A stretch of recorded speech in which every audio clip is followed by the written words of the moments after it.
Entonces vamos a estar poniendo, por ejemplo, un humano de cabeza a pies, ¿no? Los pies de ese humano van a conectar con el siguiente humano que sería con su cabeza, ¿no? Cabeza a pies. Los pies de este va a conectar con el siguiente, con la cabeza del siguiente y así. Hola, hola y bienvenidos a la Biozona. Yo soy el Juamas y estoy junto a la Galleta Mares para traerles una nueva entrega de la Biozona, tu espacio de biología. Estás entrando a la Biozona. 15 seconds, guidance is internal. 12, 11, 10, 9, ignition sequence start. 6, 5, 4, 3, 2, 1.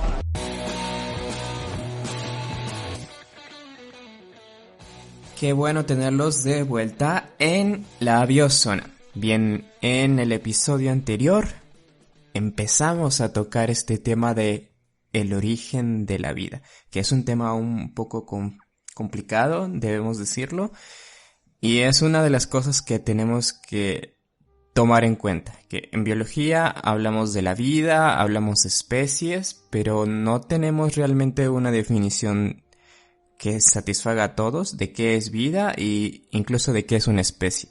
Pero bueno, con lo de la especie lo vamos a ver más adelante, y lo que seguía del origen de la vida sería el mundo de ARN, que es esta hipótesis que ve a ARN como la molécula principal con la que empezó la vida, porque es importante, tiene ciertas propiedades, pero antes de llegar al mundo del ARN, habría que más o menos aclarar qué es el ARN, qué es el ADN, las diferencias entre estas y el contexto más grande que son las biomoléculas. Entonces, aunque es un poco tedioso podría resultar, pero es importante que tengamos aclarados estos términos en nuestra cabeza para poder entender la importancia de la hipótesis del mundo de ARN. ¿Cuál es la relevancia de esta idea con respecto a esa transición que habíamos visto entre lo no vivo y lo vivo, que parece como algo mágico, que es como que moléculas y pum, vida? El ARN es una transición muy importante. Entonces, para entenderla, vamos a ver hoy el contexto de las biomoléculas, cuáles son las moléculas esenciales para la vida y qué rol juegan en la célula, y nos vamos a enfocar al final en los ácidos nucleicos. Vamos a ver qué es ARN, ADN y las diferencias fundamentales en la química entre estas dos moléculas. Y bueno, ya luego veremos cómo seguimos de ahí. Sí. Las biomoléculas, como hemos mencionado en otros capítulos, son las moléculas de la vida, son esenciales, y también ya contamos un poquito acerca de la historia, extraordinaria historia de cómo es que se formaron. Entonces, es importante que conozcamos un poquito de las características de estas cosas tan importantes, ¿no?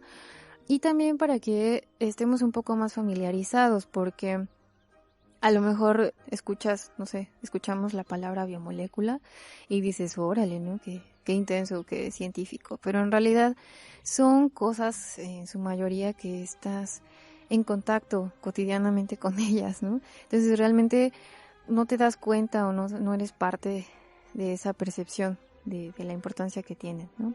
Solo para comenzar podemos empezar a definir lo que son los carbohidratos de forma muy, muy laxa. Los carbohidratos son básicamente azúcares. Es el nombre común o el nombre mortal. Una de las características que tienen los carbohidratos es que tienen un sabor dulce. Sabor dulce característico. Son cristales y se pueden disolver en agua. Esas tres características son básicas e importantísimas porque son pues comunes en tu vida cotidiana, ¿no? Por ejemplo, yo creo que muchos de los que estamos aquí escuchando o haciendo este podcast, Juamas, yo, todos nuestros escuchas, nos hemos preparado un café, le pones azúcar y eres consciente del sabor dulce, eres consciente de los cristalitos, y si no los has visto, puedes ir a la alacena de tu casa y agarrar la azucarera y fijarte, ¿no? Que son realmente cristalitos súper chiquititos. Le mueves, echas el azúcar a la agüita, echas tu café, le mueves y ya no puedes distinguir entre el café, el azúcar y el agua, ¿no? Ambos están disueltos. Entonces esas son 3 características súper básicas. Otro punto importante que debemos mencionar de los carbohidratos es la clasificación. Esto es útil para entender tal vez a otras biomoléculas, como vamos a ver ahorita adelante, o algunos otros temas. La clasificación de los carbohidratos va así. Tenemos monosacáridos, oligosacáridos y polisacáridos.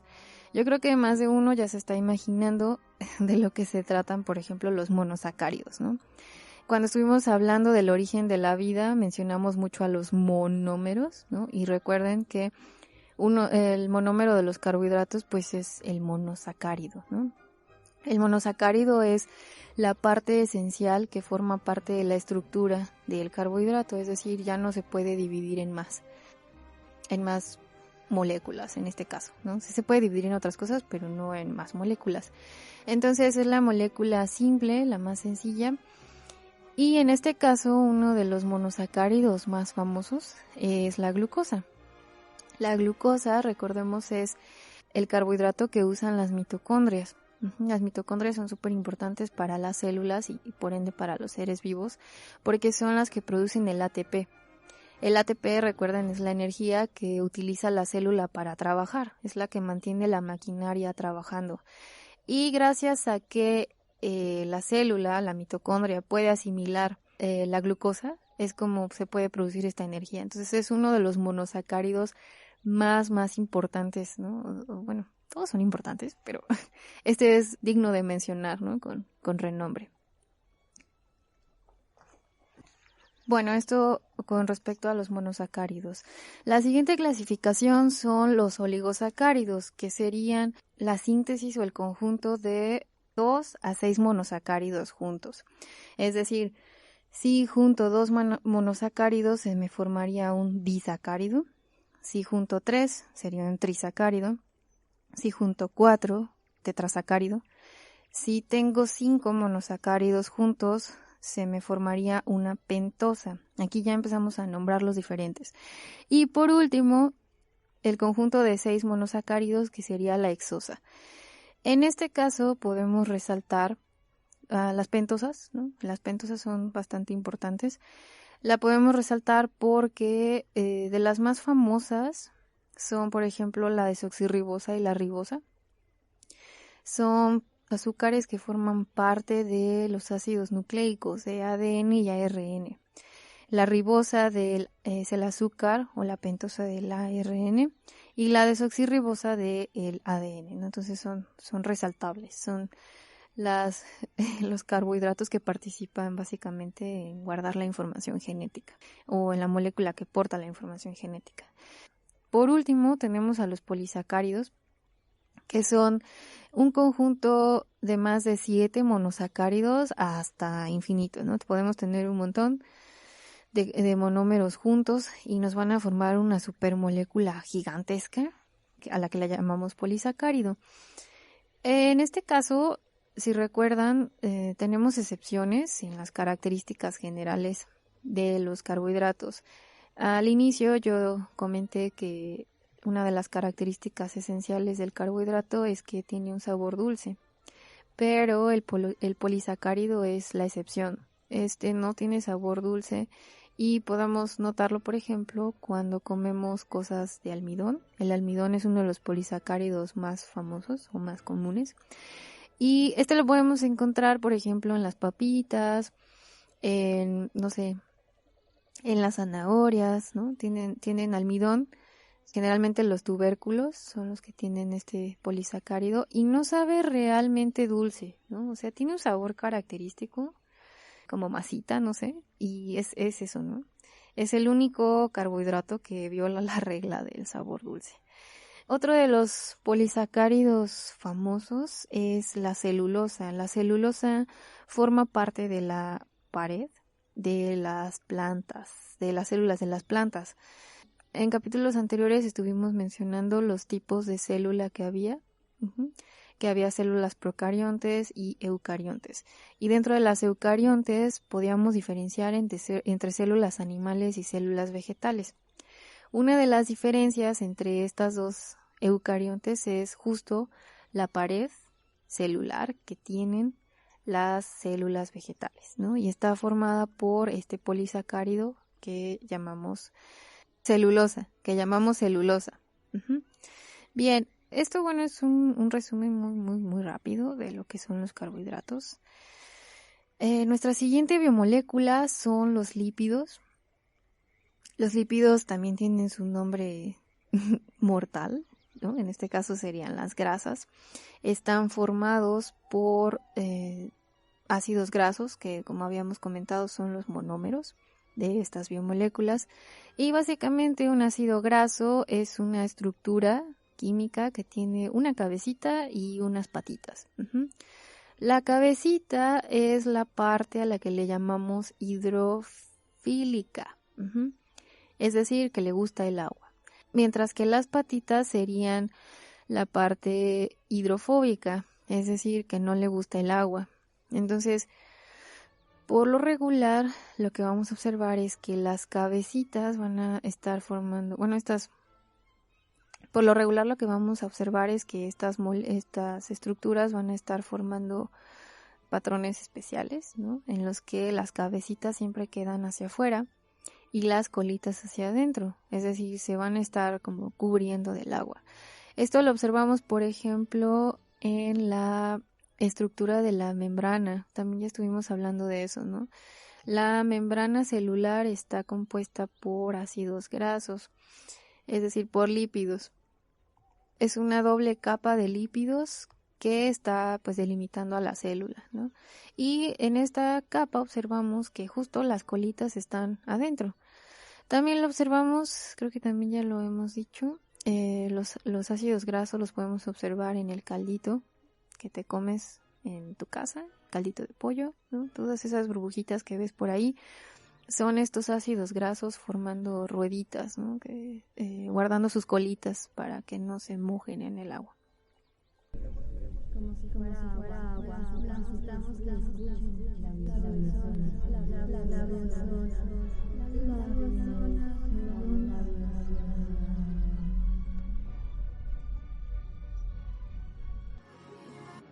I took the leap. Somebody's heart.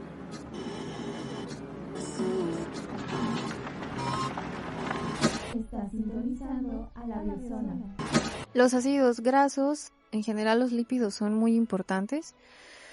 Tienen diversas funciones, no sé, por ejemplo, los lípidos de la membrana, que tienen una función bastante importante, no solo de limitar, sino que también pues están protegiendo, ¿no? a la célula, el medio interno del medio externo y demás. Tienen insertas proteínas que permiten el paso de ciertas sustancias y demás, ¿no? Es todo un sistema complejo esto de las membranas. ¿En qué otro lugar podemos encontrar a los lípidos? Por ejemplo, la grasita, ¿no? O el aceitito que tienen las neuronas es bastante importante y es un ácido, es un lípido, ¿no? Un esfingolípido, para ser más específicos.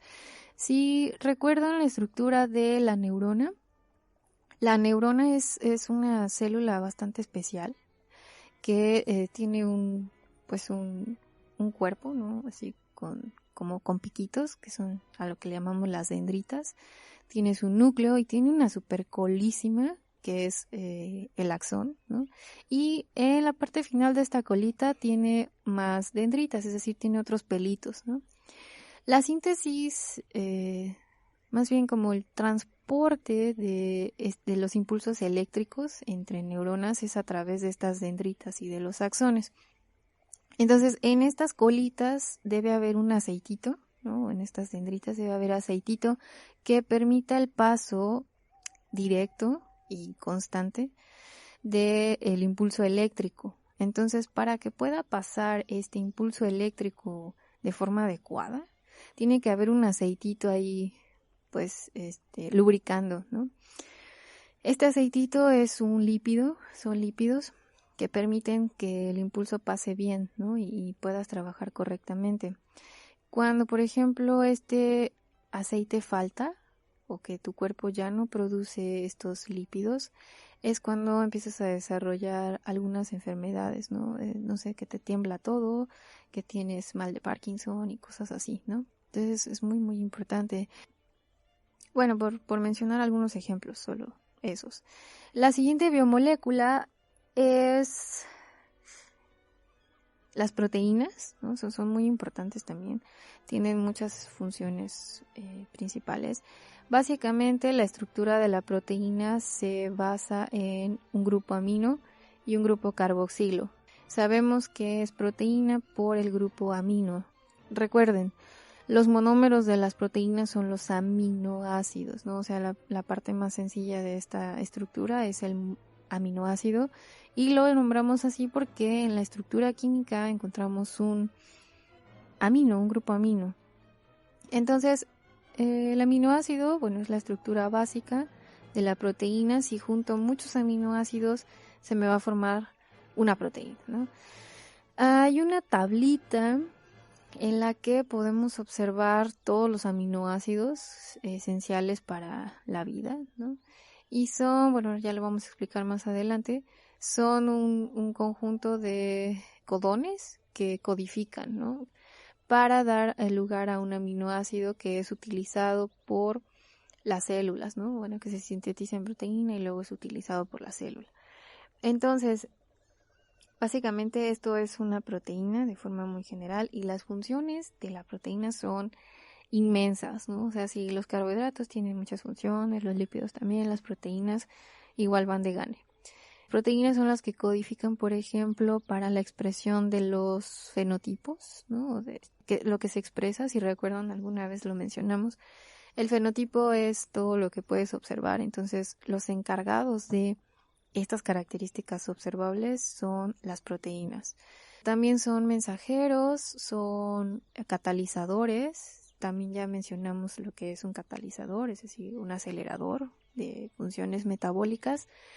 Y también, como hace rato decía, en la estructura de la membrana vamos a encontrar proteínas que tienen funciones súper importantes.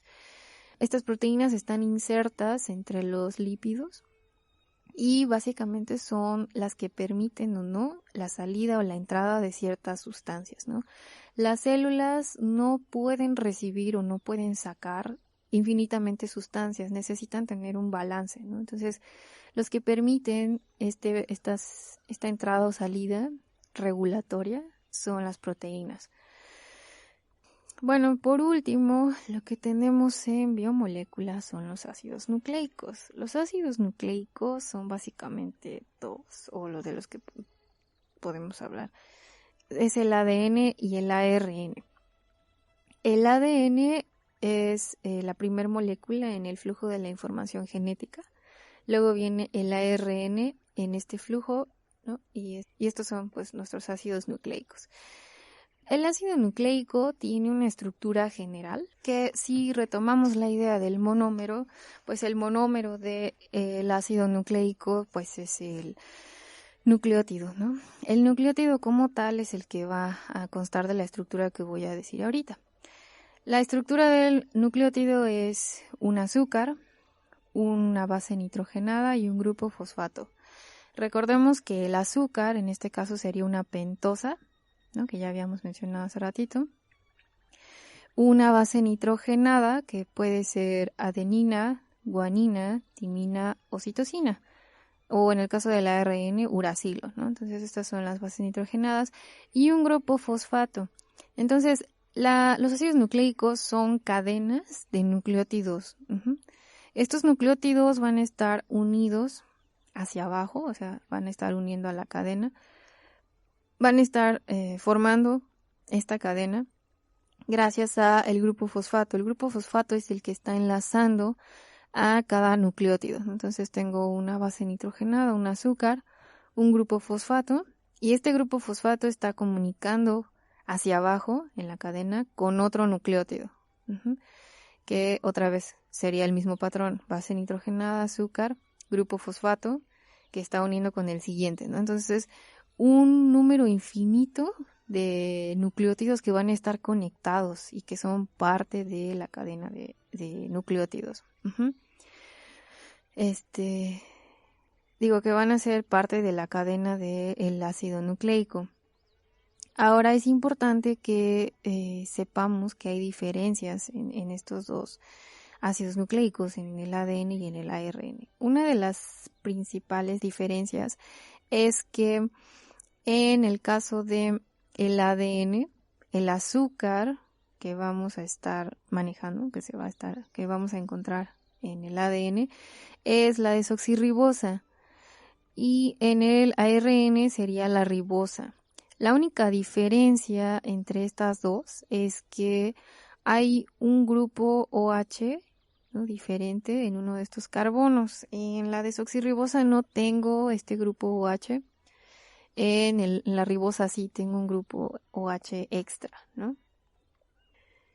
Esa es una diferencia. Otra diferencia es el contenido de bases nitrogenadas. En el ADN, las bases nitrogenadas que vamos a encontrar van a ser adenina, guanina, timina y citosina. En el caso del ARN, ya no vamos a encontrar timina. Van a estar todas las anteriores menos timina. En su lugar vamos a encontrar uracilos, que también la diferencia entre timina y uracilo es mínima en la estructura química. Por último, la última diferencia básica que podemos mencionar es que el ADN va a ser una doble cadena, mientras que el ARN no. Recordemos que, es como muy común esta formita de ADN en las películas de genética y de X-Men y así, salen siempre estos dibujitos, ¿no? Una de las cadenas del ADN va en un sentido, es decir, podemos decir sentido arriba-abajo, ¿no? Y la otra cadena va al revés. Es como si, por ejemplo, nosotros tratáramos de hacer una cadena de personas, de humanos.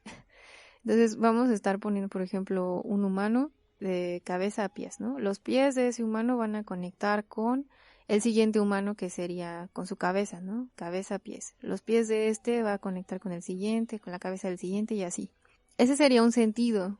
Si quisiéramos hacer la segunda cadena, tendríamos que poner a todos de cabeza. Entonces, en realidad empezaría, por ejemplo, con pies-cabeza. La cabeza conecta con los pies del siguiente, la cabeza con los pies del siguiente y así. Entonces, a esta estructura peculiar le llamamos estructura antiparalela o doble cadena antiparalela. Ya si hablamos más apropiadamente, el sentido de una cadena es de 5 a 3 y la otra de 3 a 5. Este 5-3, 3-5 representa el lugar en donde está posicionado el grupo fosfato dentro de la pentosa. Recuerden que la pentosa son azúcares de 5 carbonos, ¿no? Entonces forman como un anillo y justo en el carbono 5, por ejemplo, si la cadena va de 5 a 3, en el carbono 5 hay un grupo fosfato y en el último caso, ¿no?, en el carbono 3 estaría un grupo fosfato. O sea, por eso lo nombramos así. Bueno, en el caso de la ARN no vamos a encontrar una doble cadena, solamente es una sencilla. Y ahí, tenemos las diferencias básicas principales, ¿no? En el caso del ADN, ¿cómo es que va a estar conectándose una cadena con la otra? Es decir, la cadena que va de 5 a 3 y la de 3 a 5 a través de puentes de hidrógeno. Ese también es un concepto importante. Porque, por ejemplo, cuando haya mutaciones, lo que va a pasar es que se va a romper un puente de hidrógeno y se va a cambiar una base nitrogenada, ¿no? Como ya no están unidos, ya están así como expuestos, se puede cambiar o puede haber un error o algo en la transcripción y se cambia una base nitrogenada porque no está ahí estructurado el puente de hidrógeno, no está bien conectado. Entonces, básicamente, estas son las diferencias que vemos entre ADN y ARN. Y desde luego la función. En el flujo de la información genética o en el dogma central de la biología molecular, que ya no es dogma, pero así se le conoció por un largo tiempo, estamos hablando de el paso de ADN a ARN y luego a proteína. El ADN es la primera molécula que participa en este flujo de la información. Como ya comenté, es una doble cadena que necesita ser abierta, ¿no?, para poder pasar o cambiar a la siguiente a la siguiente etapa, que en este caso sería a la etapa ARN, ¿no? Entonces esta molécula de ADN se abre, es leída por unas enzimas que se llaman polimerasas. Esta polimerasa abre la cadena de ADN, empieza a transcribir, ¿no? Este es el paso entre ADN y ARN, transcribe. ¿Qué es lo que transcribe? Es decir, agarra una de las cadenas y empieza a ponerla complementaria, ¿no? Se empieza como a hacer un complementario de esta cadena, pero en lugar de colocar las timinas en este código, ¿qué es lo que hace? Coloca los uracilos, ¿no? O sea, por eso es que en el segundo paso del flujo de la información, que es el paso ARN, no tengo una doble cadena porque solamente se copia una, se hace una cadena simple y se sustituyen todas las timinas por los uracilos, ¿no? O sea, ya no tengo esta estructura, esta base nitrogenada. Cuando paso a ARN, estoy en el punto intermedio, ¿no? Este punto intermedio es el que me va a dar lugar a el último paso, que sería la lectura, la traducción, ¿no? Voy a traducir todo el código que está en la cadena simple de ARN para poderlo convertir en proteína. Estas proteínas van a ser, como habíamos mencionado, compuestas de aminoácidos. La cadena de ARN va a ser leída por otra polimerasa en 3 bases nitrogenadas, 3. Estas 3 bases nitrogenadas se llaman codones, ¿no? Entonces va a ser leído en codones y cada uno de estos codones va a codificar para dar lugar a un aminoácido. Se van formando los aminoácidos y al final todos se juntan y se forma la proteína. Todo este rollo, ¿para qué sirve? O sea, ¿por qué tengo que pasar de ADN a ARN y luego a proteína? Bueno, pues porque realmente el ADN es la molécula que porta toda la información genética. Es básicamente como todo el mensaje, pero está encriptado. O sea, no es fácil leerlo. No se puede leer, no es entendible, ¿no? Está ahí, pero no puede leerse. Tiene que pasar por pasos intermedios para que pueda ser como descifrado y expresado. En este caso sería expresado en el último paso, que serían las proteínas. Hola.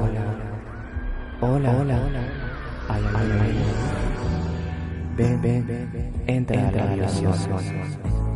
Si quieres formar parte de la biozona, envía un correo a contacto@labiozona.com.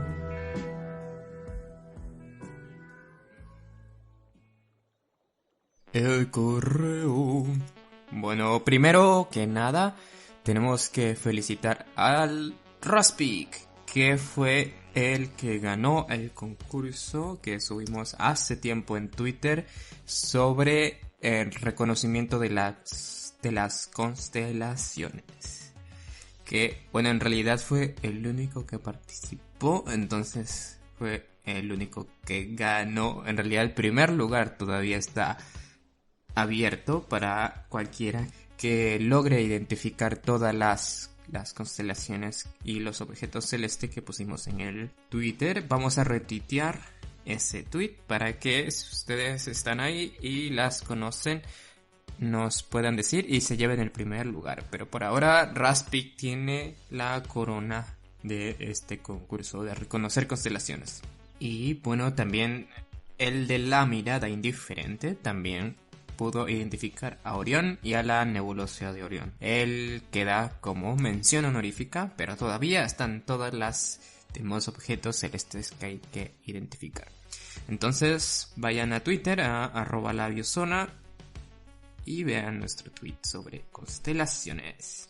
El siguiente punto en la agenda es que ya está lista la página web.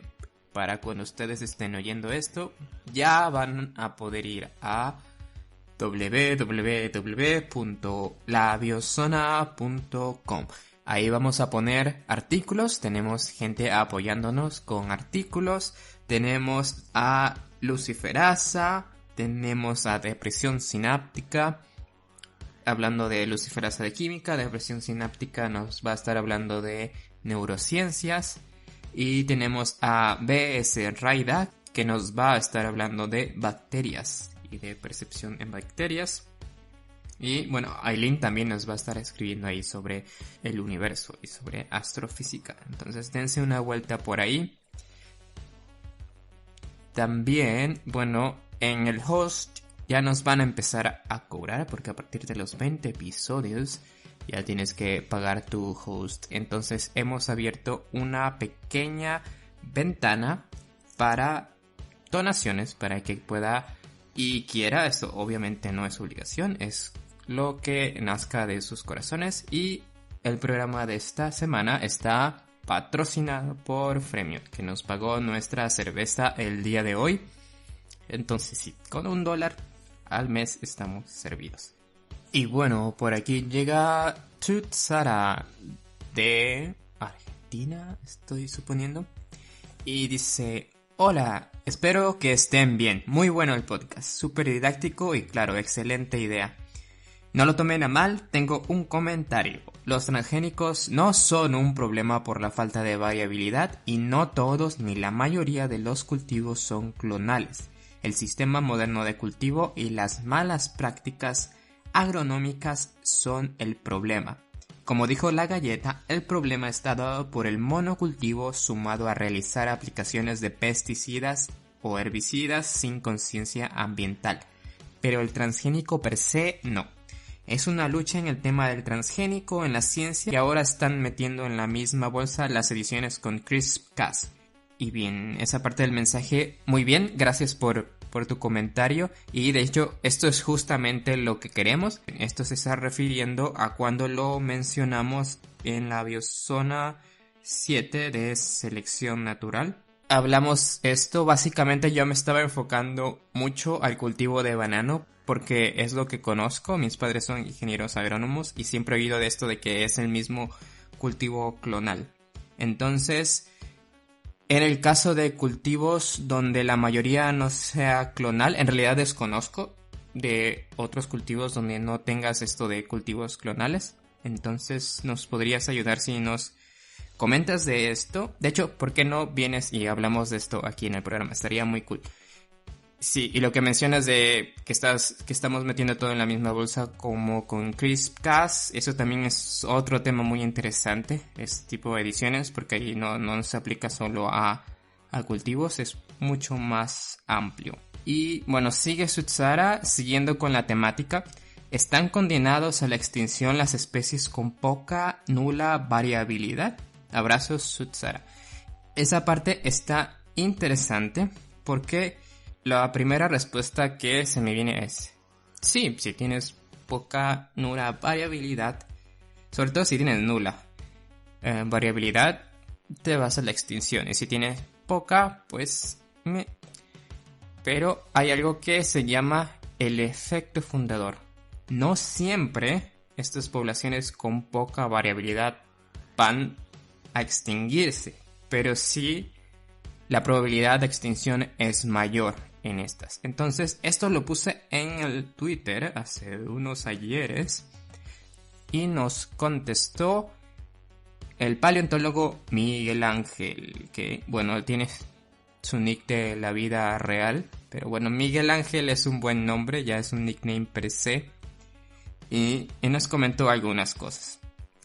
Dice que en la mayoría de los casos actuales de conservación de especies en peligro, poca variabilidad genética suele llevar de la mano una baja adaptabilidad a cambios ambientales y enfermedades emergentes. Entonces, cuando hay un cambio ambiental o alguna enfermedad, que incluso lo podríamos tomar filosóficamente como parte del ambiente, que es como agentes externos que están afectando a tu población. Y sigue Miguel Ángel, dice, por ejemplo, tomamos el caso de las focas elefante del norte. La especie es Mironga angustirostris, rostro angustiado, muy buen nombre. Dice, cuya población fue mermada en el siglo XX y cuyas poblaciones se recuperaron a inicios del siglo XXI. Sin embargo, se ha determinado que en esas poblaciones existe el efecto fundador, que es lo que mencionaba. Y el efecto fundador, nos dice Miguel Ángel, no es otra cosa que pocos organismos que permiten a una población sobrevivir con la desventaja de otorgarles poca variabilidad genética, lo cual los vuelve sumamente vulnerables en un contexto de cambio global antropogénico. Y yo diría que es en general cualquier cambio global. Pero bueno, esto del efecto fundador tiene que ver con este fenómeno de cuello de botella, que es cuando hay un evento catastrófico o alguna otra cosa. Generalmente es un evento catastrófico el que te reduce mucho la población de una generación a la siguiente. De repente muchos individuos de tu población mueren y tu población se ve reducida mucho. Entonces los que sobreviven es como si pasaran por este cuello de botella y solo algunos sobrevivieran. Y eso estamos diciendo que los que sobreviven es puramente aleatorio. No estamos hablando de selección natural, de que los que sobreviven tienen alguna característica especial que los ayudó a sobrevivir, sino que totalmente aleatorio, algunos sobrevivieron. Entonces, dependiendo de la variabilidad que hay en ese grupo que va a fundar a la nueva población, eso es el efecto fundador, son los que van a fundar la nueva variabilidad genética. Empiezas tu población de cero otra vez. Dice Miguel Ángel que una poca variabilidad genética no es sinónimo de extinción, pero sí es el preámbulo de una catástrofe biológica. Estoy de acuerdo con esta parte también. Depende mucho de los genes que tengas en esta nueva población disminuida.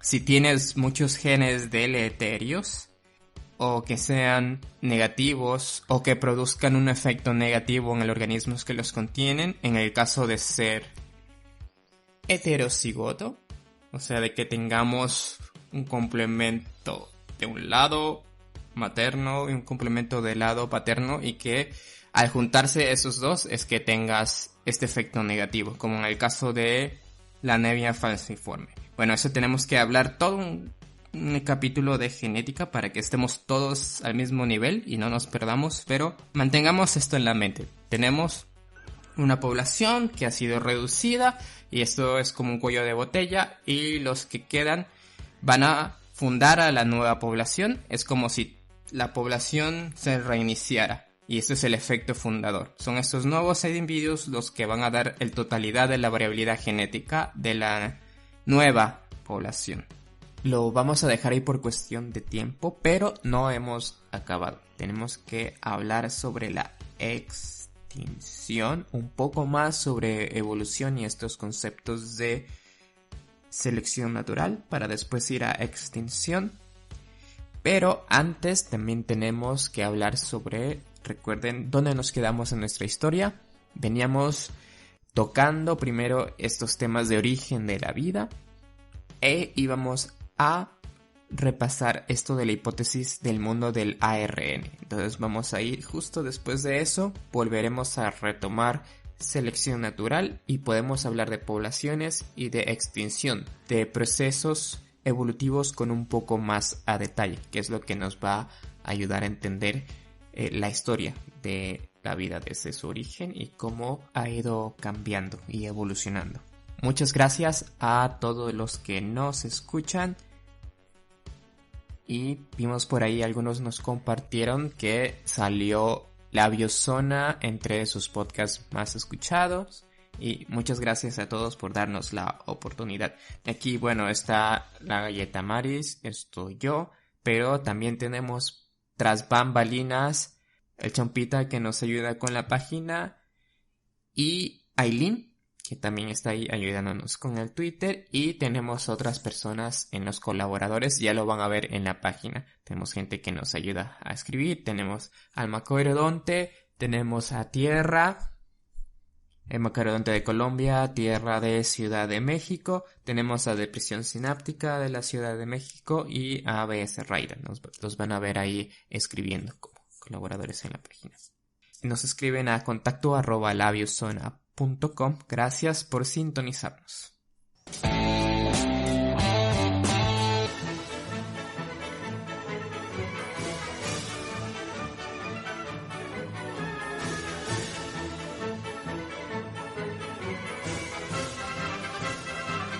Esto fue La Biozona.